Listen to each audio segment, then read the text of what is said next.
Because history has been disandera. Oh, really? Oh, by who? So it's been disandera by the people who have power. Yeah. Welcome back to the What Is Up Indonesia podcast with me, Ando Vida Lopez, and my co-host Abigail Limuria. And today we have a very special guest, and I know I say that all the time with every single guest, but today is actually a very, very special guest, seeing that our country right now has a little bit of thing with revising history. A little fun project. Very cheap project, yes, right? where they're redoing our history, and maybe some people also forgetting the history, specifically 98. So with that, we're gonna start with our guest today. He's one of the few people in the world, I think he's one of the only people in the world that wrote a whole biography on Pangeran Diponegoro. Yeah. And please correct me if I'm wrong with that. But please welcome Peter Carey. Yay! Thank you for coming to the WIUI podcast. Well, your fame has preceded you because I've got lots of messages from friends all around the world about this podcast. Really? Which I didn't know about before you invited me. So wow. Congratulations. So you've obviously Malanglang Buana, yeah? Wow. Is it because of the picture that we posted? Yeah, that had on a the big account? response. It got 8,000 hits in the space of about 48 hours. And you had 300 comments, which I presume is good going. Yeah. A lot of people are interested with history in Indonesia. A lot of people have a lot of hot takes about conspiracy theory in the comment section. Yes, and we're gonna explore that soon, later in this. Later, yeah, absolutely. So we're gonna start with. We're very curious. Yeah. Why Indonesia? Because I read your biography. I mean, I read about you, but you were born in Myanmar or present day Myanmar in Burma back in the day. Yangon, yeah. Yeah, and so why Indonesia? Out of all the countries in Southeast Asia, why did you have to specifically choose Indonesia as or the island of Java as history? Yeah, I mean, it's a bit like either the Rolling Stones or John Lennon. You know, life is what happens to you when you're busy making other plans. Yeah. Oh wow. Yeah. So hidup yang terjadi waktu kamu mencita-citakan sesuatu yang total lain. Yeah. So I mean, I was born and brought up. I mean, my parents were, you could call them petualang, because my father went from Liverpool, age 21, to open a branch. He didn't own the company, but of his import-export company, which was from Leeds and Manchester. And my mother was born and brought up in Shanghai. Yeah, so she was a third-generation expatriate in the international settlement in Shanghai. And they met, the tides of war brought them together in India in 1943. Oh, wow. So basically the background of my family, my immediate family is very, you could say, Indis, colonial, Okay. Right. Yeah. And so coming back to the UK, aged 8 or age 7 was a shock. Saya mengalami trauma. Sebab begitu. Is it okay if I split between? Of course. We split all the time here. Yeah. Okay. Jadi ada trauma sebab ini pertama kali saya menginjak kaki di tanah yang dijanjikan, the old country. And I encountered a lot of arrogance. A lot of arrogance. Arrogance. Okay, all right. Sangat cuek, sangat tidak mau tahu sesuatu yang lain dan tidak menghargai sesuatu yang lain. Is it arrogance from the British? From the British side. Okay, got it. Okay. Yeah. Jadi sangat very self-centered. Sangat pleased with themselves, self-centered. Also good people, but I mean, I worked for 3 years as a farmhand, so I mean, I know my own country, in various aspects, and actually I have a very good friend, my best friend in Oxford, where I taught for over 30 years, was Jewish, and he was a refugee. And he came to Britain in the 30s, and he said, Britain, well, ampun, it was dreadful. I mean, the food was dreadful. There was, mrica was a luxury. And he thought, really, there was a sort of side to him, he thought these people were luchu, like hobbits. Okay. But he said, May 1940 came round, France had fallen and Britain was standing alone against Germany. And then I saw the greatness of this people. Saat itu saya melihat keanggunan dari bangsa itu. Yeah? So, it's a sort of Jekyll and Hyde situation. Right. So, but also a deep acculturation process which went on. Because, I was born in the aftermath of World War II, which basically Britain had won, in the aftermath of the end of a colonial empire. Yeah. Very small little island, 9 million people, basically went all around the world. So, there was a sort of a warisan of, kita orang paling hebat di dunia. Yeah. So you're born an Englishman, you've won the first prize in the lottery of life. Yeah. Ini yang diberitahu kepada saya. Yeah. Okay. That's Cecil Rhodes. Yeah. Okay. Dan membutuhkan satu hidup penuh untuk bisa to escape from cuci otak. Oh, wow, that's very interesting. Yeah. So I was dicuci otak, yeah? And the escape for me came, first of all, with the United States in 1969-70, when all the anti-Vietnam War protests. And then here in Java, because I was able to actually enter a sort of world here, the world of the Kabatinan and the world of a very traditional world of Java, which opened a completely different dimension to my life. Yeah. Okay. And caused me to realize that, sort of being brought up an Englishman is actually to some extent, quite crippling. It's crippling in the sense that it puts you in a view which is it's like tunnel vision. Okay, got it. And I'm sure that it goes for the rest of the West, really, that they look at the world from a particular vantage point. Yeah. But, the period between 1955 when I came back and 1969 when I, sort of weighed anchor and went to America and then to Indonesia, I had 14 years di gambling di dalam salah satu budaya. Yeah, dan budaya itu budaya Inggris. I went to public school, Winchester. I went to Oxford. Dan saya tidak punya kesempatan untuk betul-betul belok keluar, seperti katak di bawah tempurung. I was there. But then I had 3 Eureka moments. Okay. Yeah. So, aged 17, I was then thrown away from my family in the sense that I had to berdikari. Yeah. Okay. And I went and lived in France for a year in Grenoble. And I was having to sort of organize my own life. Yeah. So that was the first sort of opening of a completely different culture, French culture, getting used to, and I lived in a cité universitaire with lots of colonials. Lots of people from the Congo and from Guinea-Bissau and from, the areas of West Africa. So that I began to open my eyes. And then I came to Oxford and had, a Socratic education. A Socratic education is to say, well, why do you believe that? Doubt everything. Right. Menkunya, it's a bit like a pandai emas. You taste the gold and you see whether it's 24 karat gold or it's swasa or it's something. So I actually had a very interesting educational experience, but it was very monographic in the sense that you viewed the world from a particular vantage point, and that vantage point was, it was the West, and it was the Anglo-Saxon West, and it was also England rather than even Britain. We didn't have British history. We had an English history. Yeah? Right. So it's a bit like being here, and you only learn about Java. You don't learn about Sumatra, you don't learn about, the outer islands.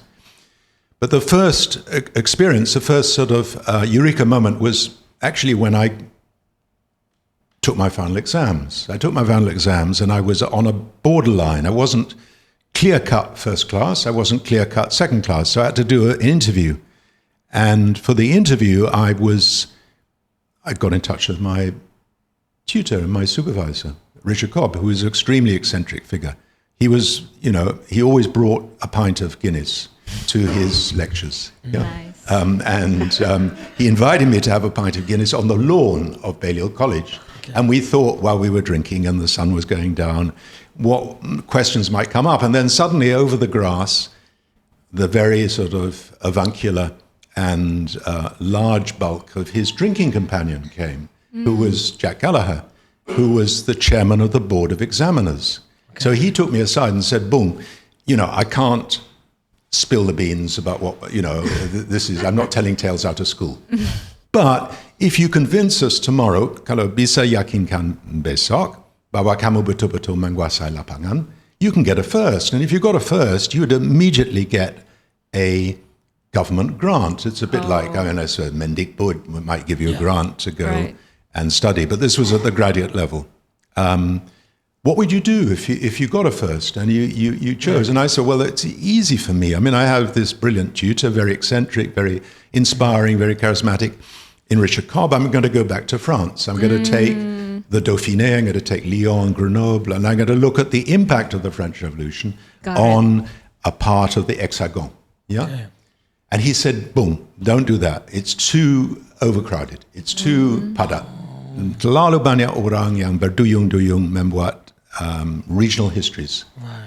But if you're interested in the French Revolution, I counsel you to take the island of Java. Because Java had a big impact of the French Revolution because Napoleon sent his only one of two non-French marshals, Daendels, here. And basically you went through the mill of post-revolutionary makeover. Daendels came, introduced seragam for all the pejabat. He introduced the Postweg, cross-country road, which only Jokowi has now completed, from Anyer to Panarukan. Prefectures, so you didn't have sort of jurisdictions, and you had the centralization of power on Batavia. So, he brought a lot of changes, in a very brutal way, and he was very corrupt, and he was not a nice person at all. But he was a bulldozer. He came here and he completely, is what you probably need now, completely sort of cleaned the Augean stables of the VOC, the Dutch East India Company. So I had this in my head. It was sort of buzzing around. It's not what you normally expect someone to tell you. Right. You don't say, well, I've just come back from The Hague. I've seen all the papers of Marshal Daendels. Right. You should think of doing your thesis on Java. I mean, I'd never heard of Java. Java was completely off the left field for me. I mean, I'd grown up in a very protected environment, as a sort of colonial child in Burma, and then I'd had these 14 years in Britain, and then actually I had one foot in the stirrup to go to America because I won a scholarship to go to Cornell, which was the big center for Indonesian and Southeast Asian studies. So I had an ESU scholarship, English-speaking Union scholarship, because all the parts of the world which speak English have a special sort of jaringan. It's a bit like New Caledonia and Suriname and the Netherlands for Bahasa. So this was sort of going on in my mind, and I thought, well, gosh, I better explore this. I'm going to be in Cornell. I'm going to be at the Fonds et Origo of Indonesian Studies in the United States. This is a big opportunity for me. So I got to Cornell. I said to my tutors, Ben Anderson, Oliver Walters, George Cain, who founded it. He was a journalist in Jogja and covered the second police action, and actually stayed with the same landlord who actually got my passage to Java from New York, Staten Island. They said, well, we're not interested in that sort of history. This is colonial history.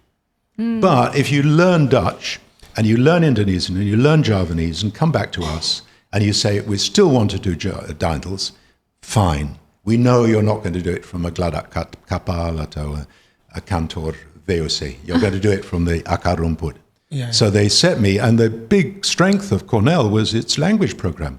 It had all these languages, all these Southeast Asian languages, Burmese and Thai, and it got its money from the government in the 50s because of they were teaching endangered languages languages which were not usually disajikan. Yeah, and obviously the Vietnam War was going on, so the whole issue of Southeast Asia was very prominent forward. Yeah, and while I was there were Kent State shootings, and there was a bombing of Cambodia, and all sorts of shenanigans going on. Right. Yeah. So I got there, and this was a task which was given me, which was to learn Bahasa and to learn Dutch, first of all. Yeah? And I learned Dutch by basically, I borrowed a book from my supervisor, Ben Anderson, which was called The Geschiedenis van Indonesia, his general history of Indonesia. And I took one page at a time, and I sort of psyched myself. I said, I know Dutch because I know Chaucer and I know German. Yeah, so I pretended I would be able to read it. Yeah. And I looked up every word in the dictionary, and then eventually I graduated to a chapter a week. And I was in the Olin Library looking, and I got to the chapter on the Java War. And I opened this chapter, and there in the chapter was this full-page spread on Diponegoro entering the Pakeman di Matese, this island in the Progro River, about to start his negotiation with de Kock. This was a sketch made by de Kock's son-in-law, who was a staff officer. All staff officers were trained. They didn't have two-stale, they didn't have hand phones. They had to actually sketch the Medan. And he was able to sketch this very, it was a powerful image of Diponegoro, seorang lesu, on his Sumbanese horse, surrounded by his pike-bearing bodyguard, entering, and all the shadows were very long because it was menjelang Maghrib. So it was a very atmospheric picture. And then I looked at Diponegoro and I thought, gosh, there was a sort of contact batin immediately with him. Yeah? Ini orang sangat misterius, ini orang yang sangat menarik. Mungkin daripada Daindl saya akan ambil Diponegoro sebagai ciri tuladan untuk bagaimana transisi antara yang modern dan yang pra-modern. Yeah? So that was, here we are living on this little planet. Yeah? We're moving through space at 800 kilometers a second. So in the hour which we're here, we've been to the moon and back 3 times. Yeah? So there are more things in heaven and earth than are dreamt of in your philosophy. Yeah?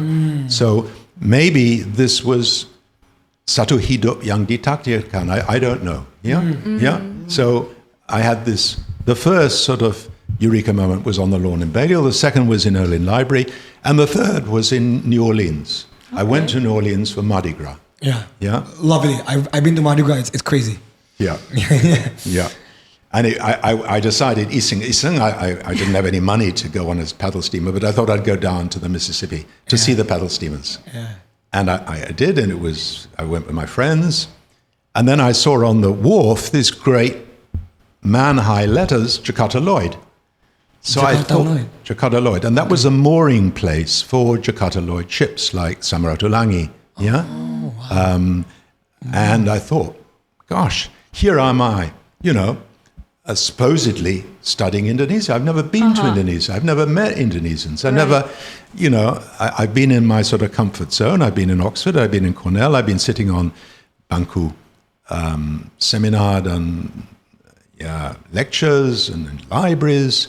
It's time I unfurled my sails, baba layar, untuk pergi ke different horizons. So I went back to Cornell. And I said to my supervisor, Kane, I'd like to go on a kapal, Jakarta Lloyd, to Jakarta. Yeah? Because on the ship, it's going to be like Taman Mini Indonesia. Yeah? It's going to be like a little floating Taman Mini Indonesia. Right. Laut lepas, dan ada kapal. Dan di atas kapal, nakhoda dari Minangkabau, first officer dari Ambon, kepala mesin dari Jawa Tengah, dan saya mengajar kepada officer 2 dari Bandung bahasa Prancis. So it was like a little mini floating Indonesia. Yeah? And Kayan said, well, gampang. Mr. Pamujo was my landlord in Taman Terbang in Kota Baru in Jogja. Okay. I stayed with him, and we were all arrested together by Colonel Van Langen and the paratroops, the Dutch paratroops. So I just get I'll get on the phone to him. And you go down to New York and meet him. And I met him. And he had this wonderful apartment over the Hudson River. And he had an American wife who took me aside and said, look, Peter, if you don't do anything else in your life, you've got to do this. You've got to go on this journey. Yeah. So basically, Daulat Tuanku. I mean, I basically took ship, a bit like Lord Jim, on this rotting wharf at Staten Island, and we sailed through the Verrazano Narrows, and New York sunk below the waves, and it was a wonderful feeling. It was wonderful to be home. For me, it was like coming home, on this ship, because sangat menyenangkan, makanan sangat enak sekali, dan macam-macam. So I was on the ship. I helped with cleaning the engines, and I helped with painting and chipping off all the rust on the holds. But it was a nice ship. It was 8,000 tons, 12,000 tons loaded. We had 8,000 tons of grain from Houston, and we were taking that grain to Jeddah. Okay. So we went across the Atlantic to Senegal. We went round the Cape because the Suez was not open. We spent 2 weeks in Jeddah, and then we came across Lakshadweep and into the Sunda Strait. And when we got into the Sunda Strait, we got a telex from Tanjung Priok. Jangan ke Priok. Kamu harus ke Indragiri, ke Palembang untuk ambil karet. Yeah? So we got this message, and our first port of call was Teluk Betung, which is now Bandar Lampung. Yeah. So we got off at Bandar Lampung, and the first mate, the second officer, who was Sundanese, very nice Sundanese, and I taught him French, and he said, I'm going to give you a meal, Peter, to pay you back. Yeah? Okay. So he gave me this huge Chinese meal, which was great, but then it began to feel very queasy afterwards. Oh. And in fact, saya adalah algojo saya sendiri. So on board the ship, I'd eaten a lot. I'd become friendly with the cook, and he cooked kacang dengan gula Jawa.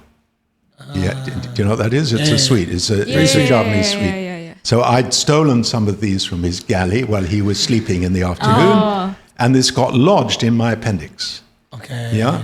So the queasiness I felt after Teluk Betung, and when we were sailing up towards Palembang and down the Musi River, was in fact my appendix was about to burst.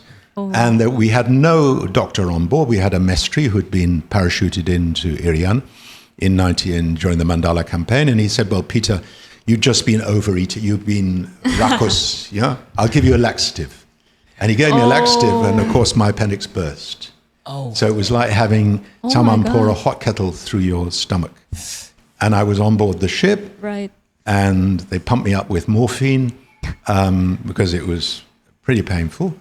And then they said, well, Tuan, you got to go out. You got to go down the gangplank to the Ketek, little lighter ship, and you got to go ashore. And this was 1970 Palembang, so it was pretty porak poranda, And they got me a place in the Caritas hospital, which was a Catholic hospital. And I was operated on. We had one doctor who had a heart condition, so he didn't come in every day. He was trained by the Dutch, so he took out this blunderbuss ball of kacang hijau, kacang and gula Jawa, and he saved my life. But he didn't have the capacity, or didn't have the faith in the nursing system to do what you do in the West, which is to leave the wound open to drain. Because there's a lot of, if your appendix bursts, there's a lot of stuff which goes through into your stomach. Yeah. And if you don't treat it properly, you get acute peritonitis and you die, basically of poisoning. So that's what he did. He sewed me back up again, and he relied on very powerful Australian antibiotics. But it didn't do the trick. Basically, my face went green, And in the hospital, I was reading Catch-22, Joseph Heller's book, and I couldn't, it was unbearable because every time I laughed, every page was, I laughed, and it was agony, And then I had a deva who was waiting for me at Tanjung Priok. Yeah, he was a fellow Brit who I had met in Cornell. He had a room, indekos di sini, dan dia punya indekos. I looked over his room, because we were in neighbors, and he waited for me, and I didn't come.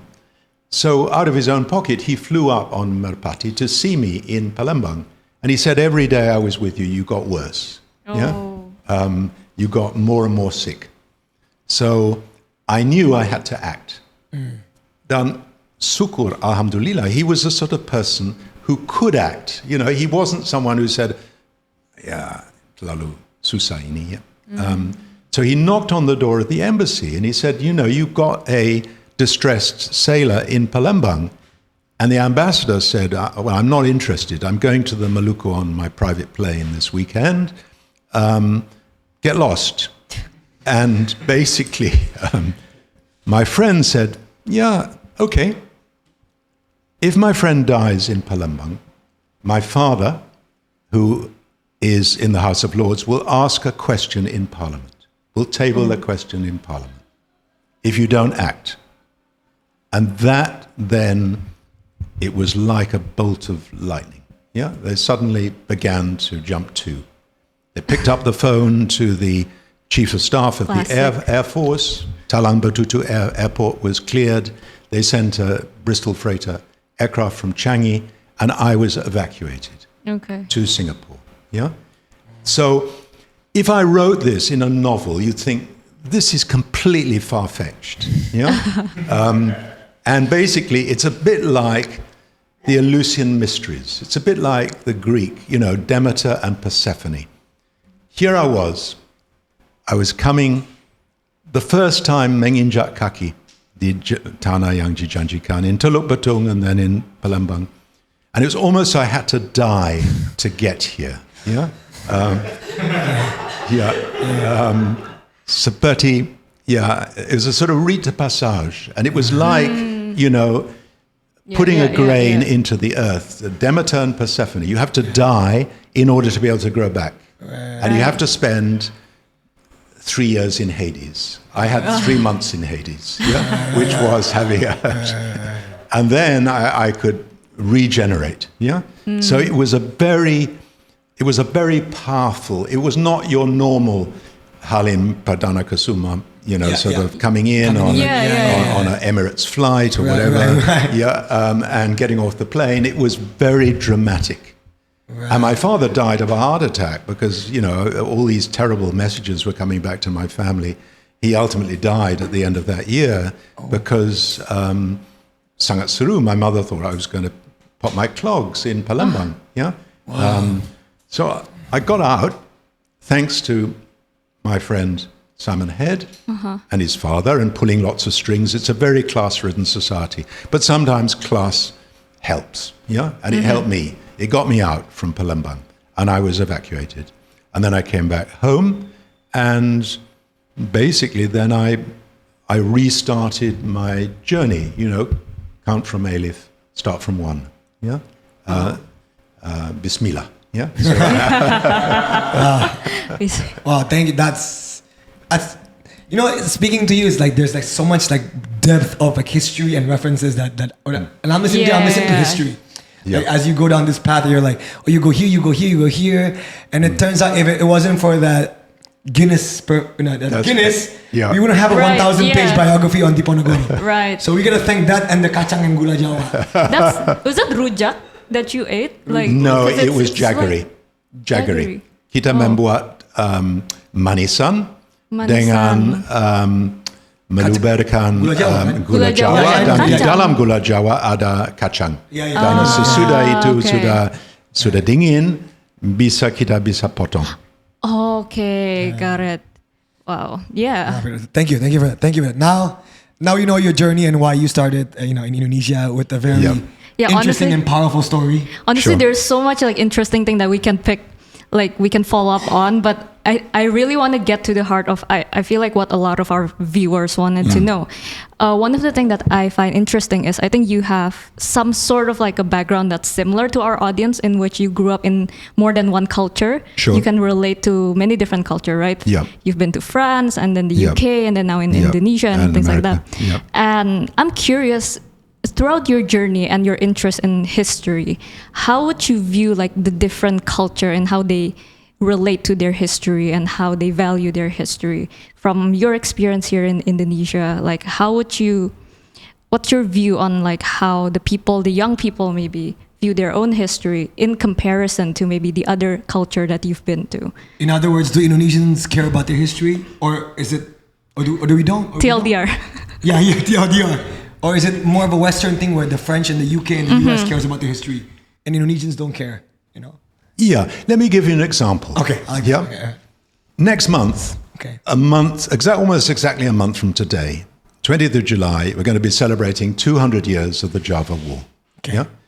Okay, maybe that's noises off for most people. What is the Java War and who is Diponegoro and why is this important? But say, as a Russian, I'd pitched up in Canberra in December of last year and knocked on their door, or December of, whenever the Anzac landings took place, which was 1915, and this was 2014. And I knocked on their door and said, do you realize next year it's going to be the centenary of the Anzac landings? Yeah? Tidak mungkin tidak ada orang yang hafal. Yeah? Okay. Right. It wouldn't have to knock on the door and tell people this is something worth remembering. I wouldn't have to knock on the door of the Macron and say, by the way, Monsieur Macron, Emmanuel, next year is going to be the 200th anniversary of the French Revolution, 1789. Yeah. Tidak mungkin. Yeah. Right. Sebab orang punya salah satu, maybe they're sort of wired for that. Maybe here it's not, but because history has been disandera. Oh, really? Oh, by who? So it's been disandera by the people who have power. Yeah. Wow. So the people who have power in the colonial state were the Dutch. Yep. And they wrote their history, and Diponegoro was written out of the history. He was a gay Tigabulues of the Dutch state. And all his family were the gay Tigabulues of the Dutch state. Yeah. They couldn't come back to Java, where all the best institutions of higher education were, because they were kept at arm's length, because they were the gay Tigabulues of the, the state. They'd brought the state almost to destruction in 1825 to 30. Bankrupted it. They'd had to go cap in hand to the British to ask for sepoys, etc. Yeah? So basically, in the colonial era, writing of history was disandera. Yep. And we know got this it. because in the 1930s, when PSI, Partai Syarikat Islam, produced pamphlets on Diponegoro, they were burnt by the Dutch in the street. It was like Kristallnacht. Yeah? Oh, it was a Kristallnacht. Wow. It was like Kristallnacht. Wow, Yeah? okay. Everything to do with Diponegoro was haram. Yeah? Wow. I So see. we don't have Maya Estianti, who's the granddaughter of Cokraminoto, whose family got very high education and then went on. All the Diponegoro family are Wong Chilik. And they're Wong Chilik because basically they are haram, to the colonial state. And I know this because when I was in Jogja, I had a very good friend in Kota Baru, Ibu Dr. Sahir, who, with the wife of Ki Hajar Dewantoro, both of them descendants from Diponegoro, direct descendants from Diponegoro, set up a yayasan. And the yayasan was to give SMA, SMP, higher education in the best schools in Jogja to anak dan cucu, cicit, cangkah dari Diponegoro yang hidup di areal-areal terpencil di Gunung Kidul atau di Gunung Progo atau di Bagalan Timur, and nobody would raise their hand and say, "I'm a Diponegoro," I can have this scholarship because the trauma went so deep, that they were feeling a bit like, I don't know. My wife lived through May '98. She's Hokkien Chinese, thinking of this trauma that they'd been through. Yeah. And then after after the war, you then had to create a state. You had to create a state, and there had to be a story about that state. Yeah. So a lot of stories which are part of the warp and woof of a very rich experience were intentionally maybe left out. Yeah. I remember when I did a radio broadcast for the BBC to celebrate your 40th anniversary of independence.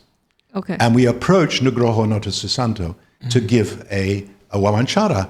We Sultan gave, Nasution gave, Jatikusumo and all the sort of, BMDia and everybody else.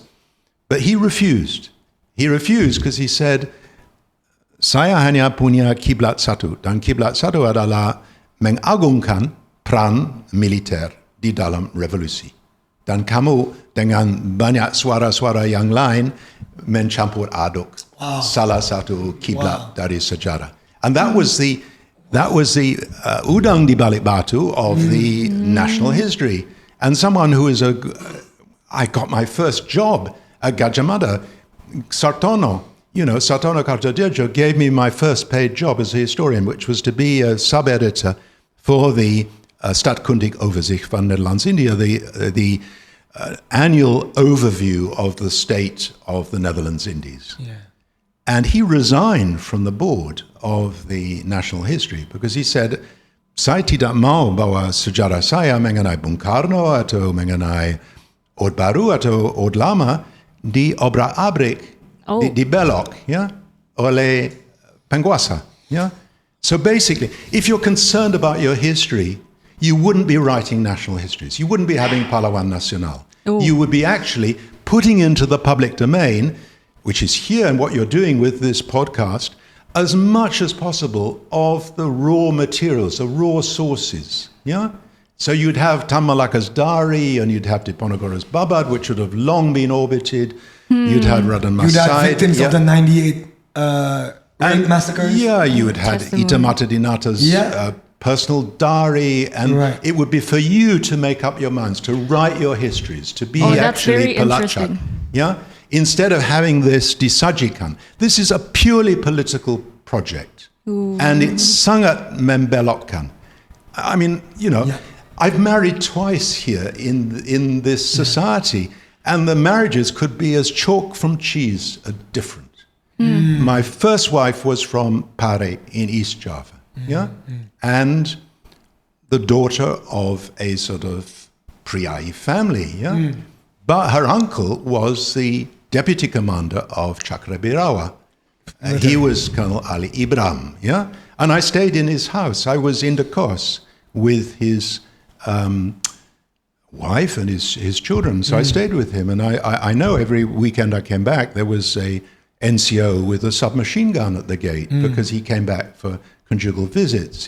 But that family was completely cut apart by 1965. And then I marry again, a completely different, it's not even from East Java, it's not from Java, it's from West Java. And it's a Hokkien family. And the same thing happens to a very beloved uncle who actually is, at a very young age, part of the team that sets up Bapergi.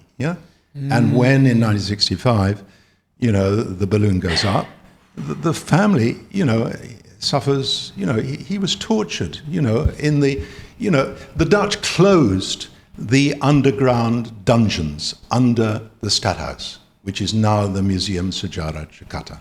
Right. And Suharto reopened them, and he kept prisoners there. They were chained, manacled, and they were, a very heavy military belt, around the mouth, so he couldn't eat, couldn't drink, and this was the reality. So, history is dangerous. It's the most dangerous of all the professions, So is Sastra, because with Sastra you get people to imagine, it's a bit like Ki Hajar Dewantara as Suwardi writing this article, this very inflammable article, which gets him exiled to the Netherlands. Als ik eens een Nederlander was. If only I was this moment a Dutchman, I would not be asking my subjugated people to give us sumbangan so we can celebrate 100 years of independence from the French. Right. So, in his article, he can imagine himself to be anyone. He could imagine himself to be the Governor General,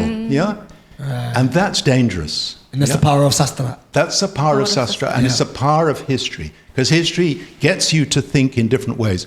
And the person I've worked on is dynamite. This man is dynamite, for the present Indonesia. He's not orang jinak. Diponegoro is a revolutionary. This was a Pemuda revolution. I mean, his top commander, Sentot, was Panglima Besar when he was 17. All his top commanders were still teenagers or early 20s. And tidak berkompromi dan integritas yang sangat tinggi. He was not a nice man, but he had very high integrity. And to the end of his days, sangat sederhana. Hampir di garis kemiskinan. This was what the Governor Maluku. And when he died, he said, look, I'm not in the business of setting up a dynasty. You bury my Chris, Kanjeng Kiai Bondo Yudo, in my grave, because there's no one who has the capacity, the spiritual capacity, to actually take on my mantle. Ini sudah dharma yang sudah selesai.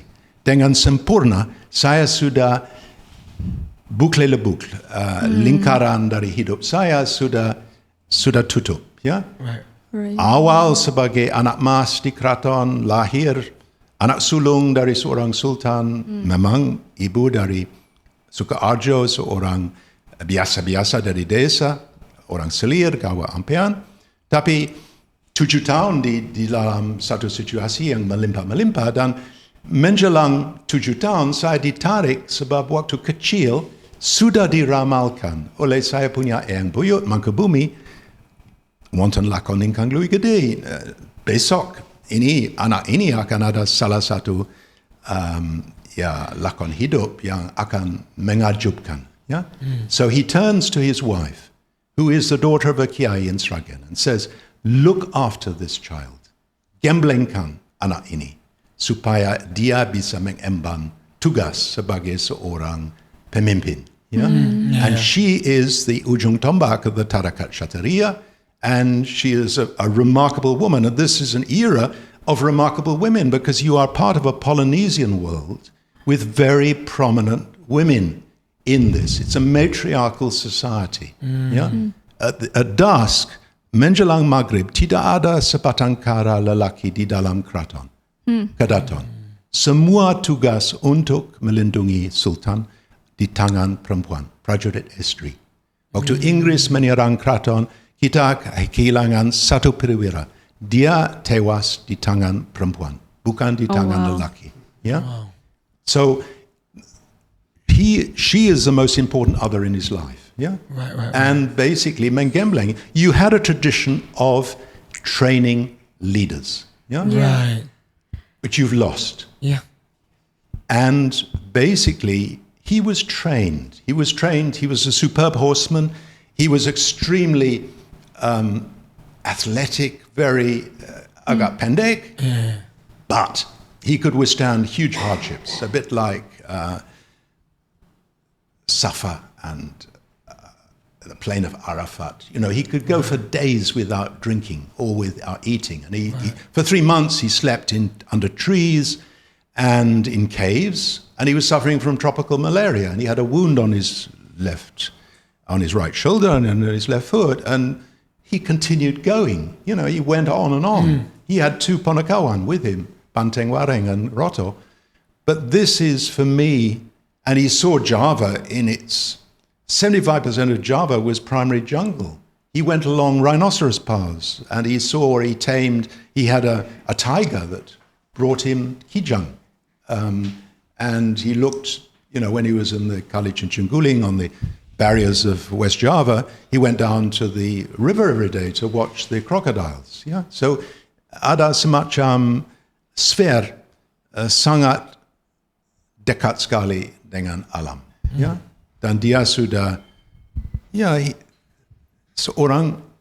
he's a mystic. So he's very practical. He's a very good administrator. He's a very good horseman. He's a good panglima. He can handle a kris, he can handle a tombak, and he can handle a saber and a cavalry carbine. But the basic default setting of Diponegoro is that he is a mystic. Right. And all his life. At the end of his life, who is he? He is a guru tasawwuf in Fort Rotterdam. Yeah? So he brings this life to a close. And the Dutch don't want you to know about that. Yeah? Modern Indonesian leaders don't want you to know about that because he's a standing indictment of Dutch colonialism, and he's a standing indictment of all the corrupt politicians in your country. So if you orbit Diponegoro, you're orbiting someone who is dynamite. Right. Because he stands for a very high level of integrity. He stands for bau membau dengan wong cilik. He doesn't have to study blusukan. That's second nature to him. He knows, he's like Kwan Im. He can hear the cries of the suffering of the wong cilik. Yeah? And he can articulate that. He's very charismatic. He can talk to any lapis masyarakat. Yeah? Peter, I would like to ask you, I mean, I'm going to piggyback on this because it's very important. Yeah. But do you think our current government, who is overseeing a 10-volume Indonesia-centric rewrite of national history, you know about this, right? This whole thing. Do you think, how many % are they putting on Diponegoro? I don't know. But for me, in Canberra or in Paris, or say we were celebrating the 75th anniversary of D-Day, I wouldn't have had to knock on any door. Yeah? Got it. You wouldn't be like, hey, can you please write about D-Day? Can you please write about... Anzac landings or about the French Revolution? Yeah. And also, dengan Pak Vadiman, dengan Jeli Payah, kita membawa Baba Diponegoro ke ambang pintu internasional. Artinya UNESCO. So it was recognized as a World Heritage Manuscript, the memory of the world. It was entered on the memory of the world on the 18th of June, 2013. If I was living in Japan, and that was the tale of Genji, and I'd brought the tale of Genji to UNESCO, I was a Japanese specialist, I'd worked with someone who was a former minister of education in Japan, in Tokyo, and we brought that, you can imagine what would have happened. There would have been a whole sort of, the dam would have burst. Lots and lots of, there would have been films and, the podcasts, wall-to-wall podcasts. The tale of Genji, it's been recognized as a UNESCO heritage document. Or the Book of Kells in Dublin, or, I don't know, even Enver Hoxha's memoirs in Albania. Yeah? But here we have to wait for 12, 13, 14 years before it's brought into the public domain. And who brings it into the public domain? It's an orang bule who has to do it. Right. Yeah? It's you that have to do it. Yeah. So I have to ask, why? What's wrong with Indonesia that this happens? But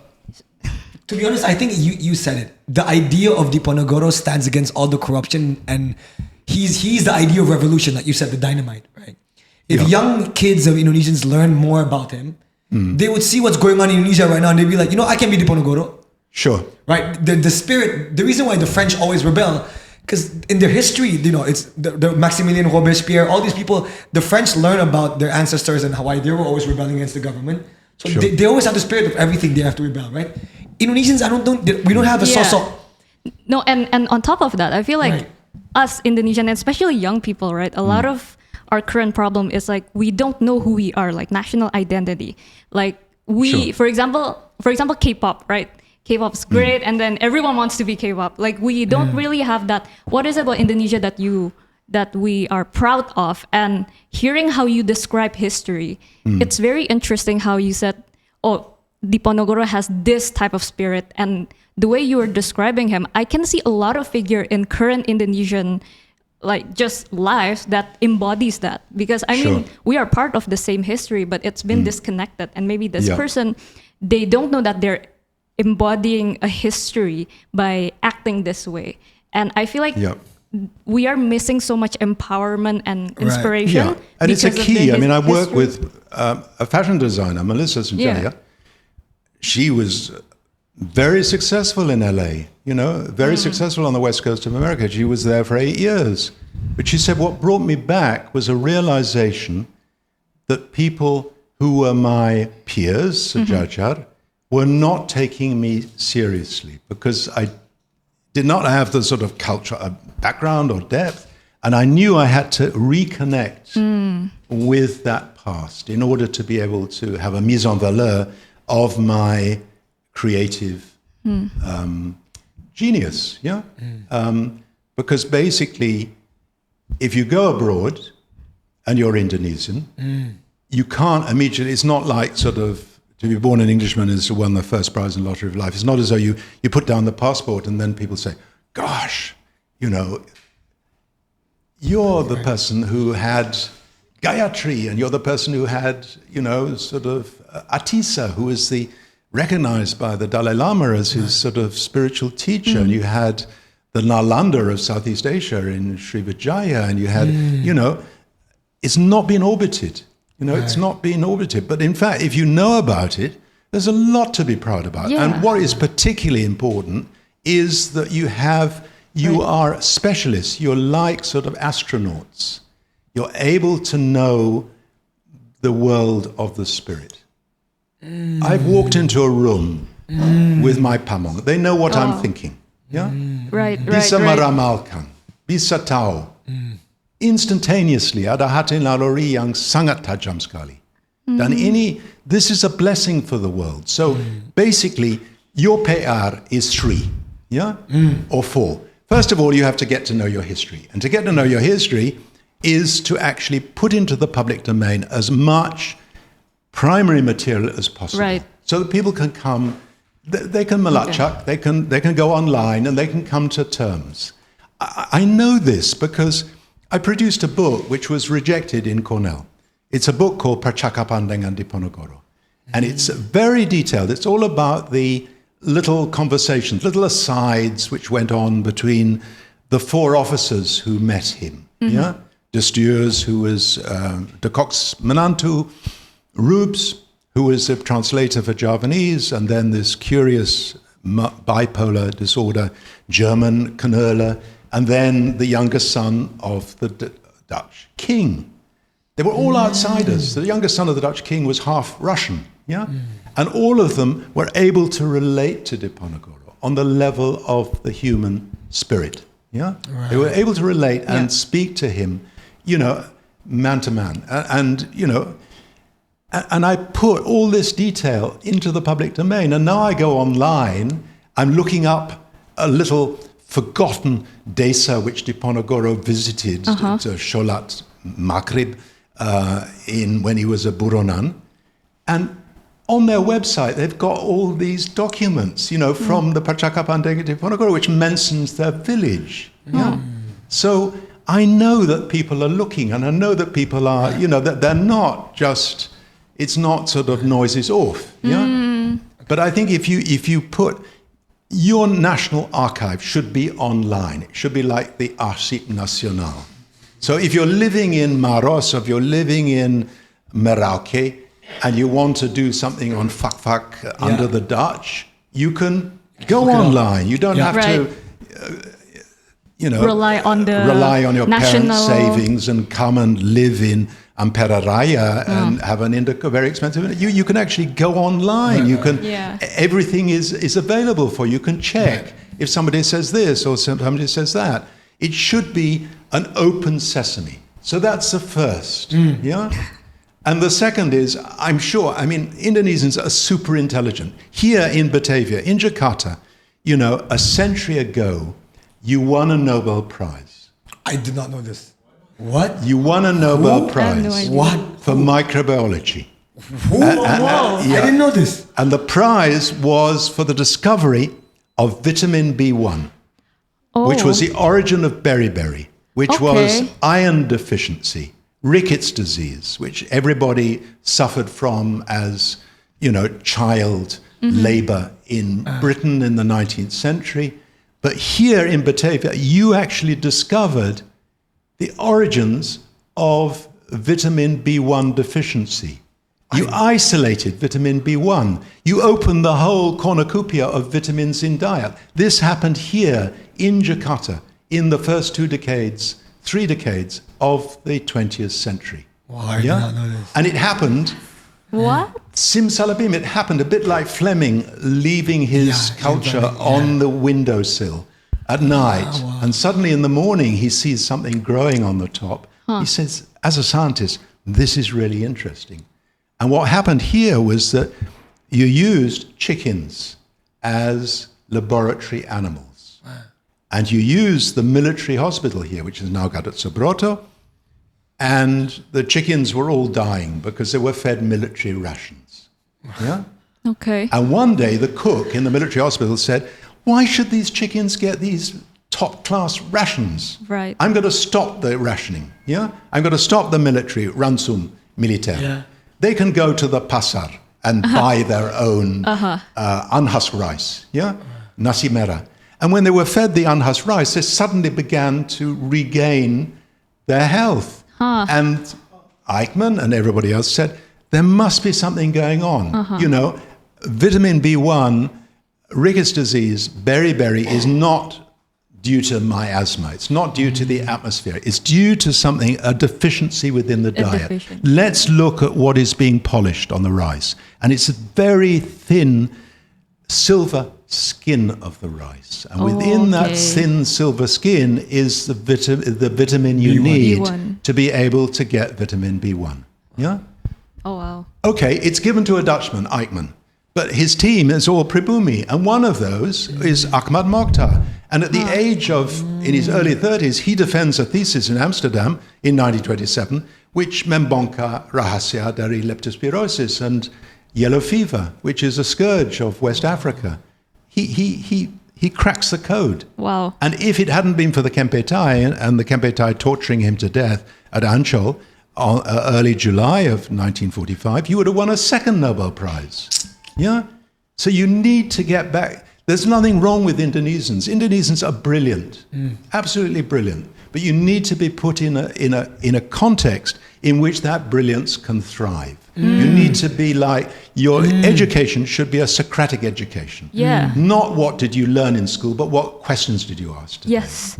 I find this crazy because like the government project to rewrite the history, they want it to be more positive, right? Yeah. Whereas they at the same time glossing over so many actually positive history of ours. Nobody knows about it. You know, Why I didn't know. Right. You know, if I was talking in Oxford and I said, do you know about Alexander Fleming? Would know. Everybody would. Everybody would know. Everybody would know where he did Yes. this. My colleague in Trinity was Hans Krebs. He discovered the Krebs cycle. He was a refugee from Hitler's Germany. Yeah. Wow. So you benefit from having immigrants. You benefit from having lots and lots of different types of people. But you actually have to have a mise en valeur of your own culture, your own asal usul, and who you are. And if you're put in a situation which is non-bureaucratic, you have a team which is sangat cepat, bisa dengan cepat sekali melacak.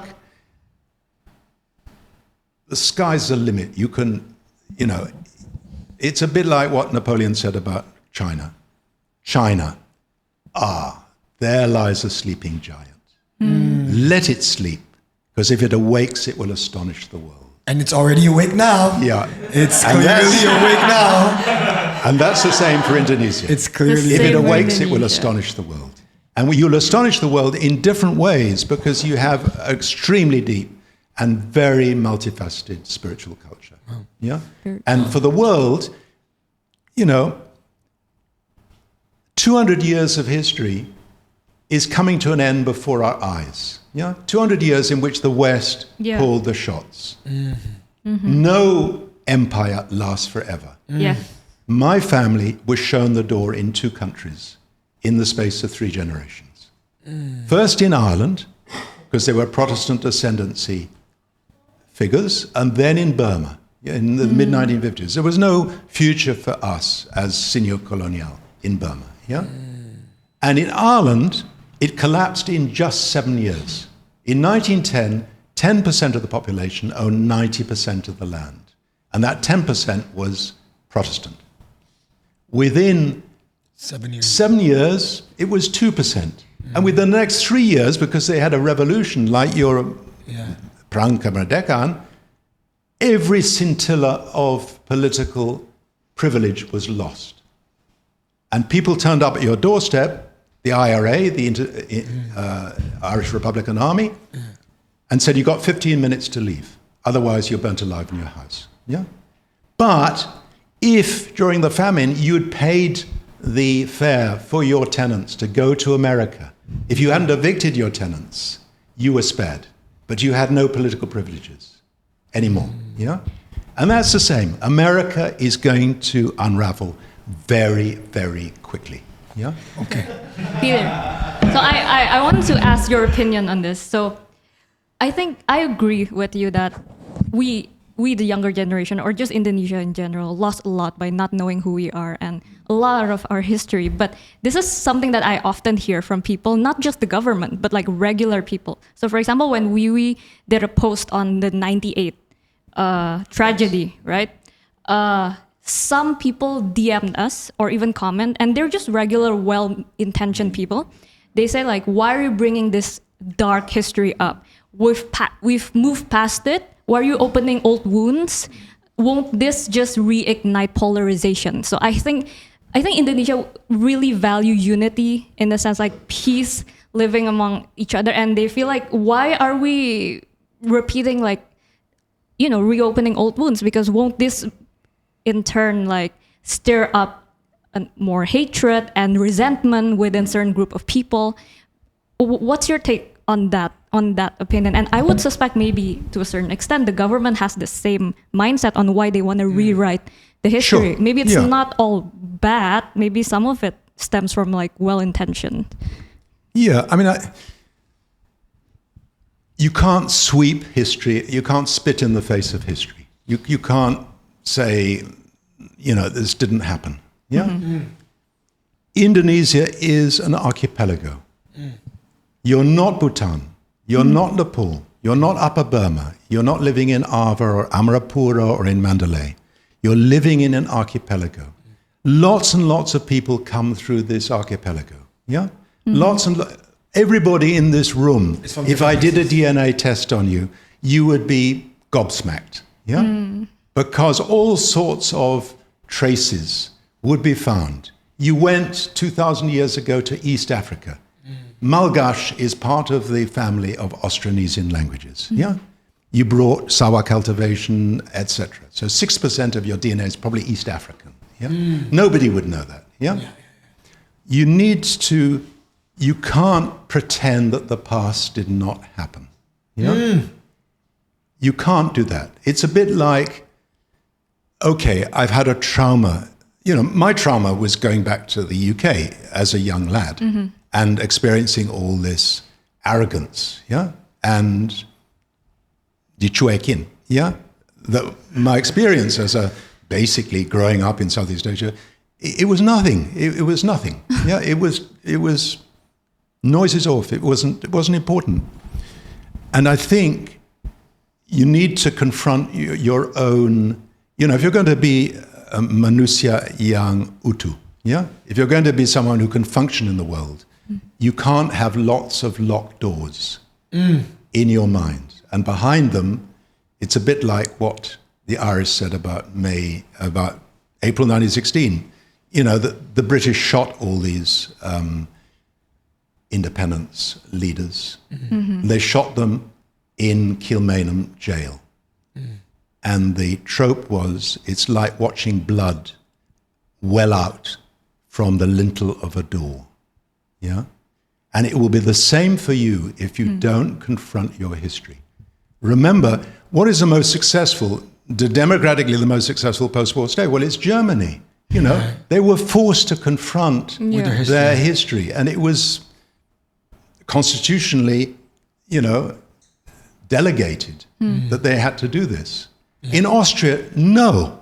Austria was a victim. It wasn't a victim, because in the Anschluss, 50% of the people welcomed Hitler. Yeah, I know this because the president of my college was a refugee from Vienna, and my best friend was in Vienna, and he said it was an incredible experience. The person who cut your hair and the person you got a coffee from might be pro-Hitler or anti-Hitler. There was no middle way, no middle way. You have to confront, and you have to learn from that experience. Yeah. And you have to embrace it and say, look, forget, forgive, never. Never again are we going to go down this route.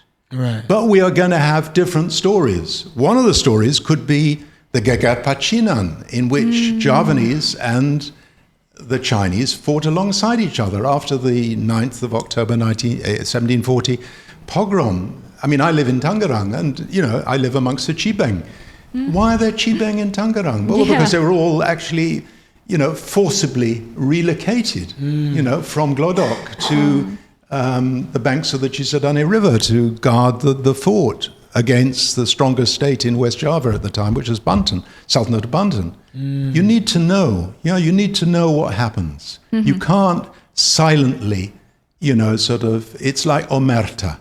It's like how the mafia operate. Omerta, which is silence, Oh. You have to break silence. And this is why Diponegoro is such an interesting thing. He grows up as a Javanese. He's very Javanese. He talks with songbirds, and he doesn't like to listen to Malay. He says it's a language of chickens, which no ruler in Java wishes to hear.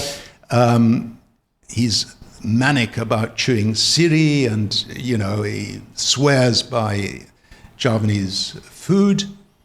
But, he's also someone who's very blak-blakan. He's non-Javanese. He's very in your face. He's going to tell you. I mean, he's got blood flowing from Bima, and he's got blood flowing from Pamakasan, and his mother is from the Desa. There is a quality to him which is not plin-plan. It's not. It's very direct.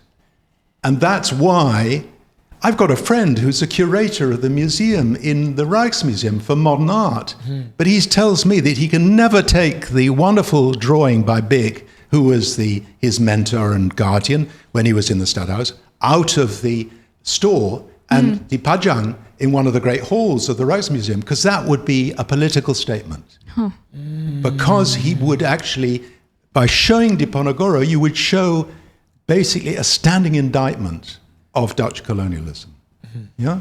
I see. So, that's why someone like Diponegoro is so interesting. He's someone who knocks all the lids off the dustbins. Yeah? He calls a spade, and he's got a very strong hati nalori. And ilmu firasat. He could read who you are from your raut muka. Yeah? And he would tell you straight, a bit like the Pamong in the Sumatra Kabadinan, tell you straight when you're not going the right path, or, ngawur. Yeah? And that's what you need. You need a whole, you need 3,000 Diponegoros in this country. Yeah? And if you had that, then you could go through a Meiji restoration. And by going through the Meiji restoration, you could create a society in which people who are winning Nobel Prizes in Stanford and Harvard and Oxford are going to come home and actually develop their projects here. You've got to bite the bullet. I come from the most corrupt country in the 18th century in Europe, which was Britain. Totally corrupt. Lots and lots of money flowing through the system from India. Clive of Plassey lost, 20 billion at the gambling tables and went back and got another 20 billion. Yeah? But within the space of 7 years, the same amount of time in which we lost Ireland, you lost 13 colonies in North America. You're supposed to be in Negara Adidaya, but you lost. You basically lost. I mean, you defeated Saratoga and Yorktown. Next big defeat was Singapore and Ditaklokan. Yeah? And that led to a huge soul-searching in Britain about where we go forward. Can we go forward with such a corrupt state? And, it's like Gandhi says, orang menjadi bijak tidak karena kebijakan tapi keharusan. Tapi karena keharusan. And they knew if they did not act, they would be wiped out by all the big powers in Europe were Catholic powers. All the big powers were under the dominance of the French state. And the French state after 1789, after 1792, when they toppled the monarchy, was a republic. The republic could have sent their best generals. They did send their best generals to Ireland to create a peasant uprising in Ireland. and Britain would be ditaklukan from the back door. So knowing that, and knowing the only two places in the world which they could go to would be one, Australia, which is very far, and two, Canada, where all the loyalists went, which is very cold. They knew they had to get their act together. So they actually, instead of guillotines in the streets, they had 50 years of legislative revolution. In the 18th century, I could bought my fellowship in Magdalen. Wow. I could buy my commission in the army. Yeah.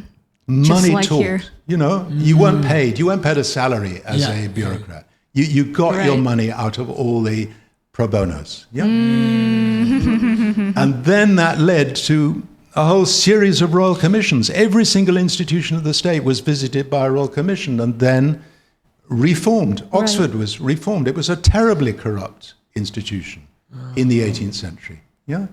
And that was done because of the realization that if you did not do that, you did not have a future. And the elite did not have a future. They had nowhere to go. Yeah? Right. They could go to Australia, okay. They could go to Canada, but it was not. They would lose everything. They would lose all their property, and they would lose all their intellectual property, here in England. And that led to soul-searching, and the biggest book which was ever written by a British historian, which is The Decline and Fall of the Roman Empire, by Gibbon. It wasn't about the decline and fall of the Roman Empire, it was about the decline and fall of the British Empire. Yeah? You need to have someone here to the decline and fall of the Indonesian Empire.